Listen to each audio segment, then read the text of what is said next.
Welcome to Guide Guru. We hope this video helps. You're starting with the essentials. Insert the Jio Sim and verify signal bars appear. Once done, open settings and confirm iOS is up to date because APN options can vary with versions. Make sure you've backed up settings or iCloud before changing network profiles. That protects you if you need to reset. Now go to Settings Cellular to begin.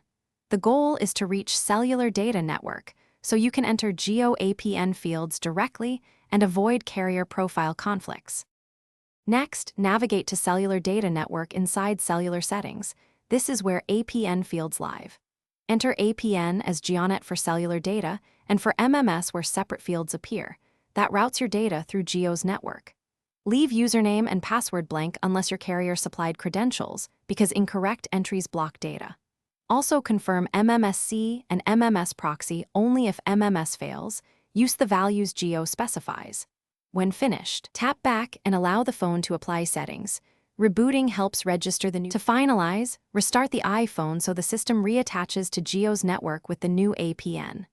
Once it's back up, test mobile data in Safari and send an MMS to ensure both work. If you see no data, toggle airplane mode briefly to refresh connections. As a key troubleshooting tip, if problems persist, reset network settings to clear old profiles, then re-enter the GeoNet APN. That resolves most conflicts without erasing your full device backup. Just Wi-Fi passwords and Bluetooth pairings. Thanks for watching. Consider subscribing if we helped you today.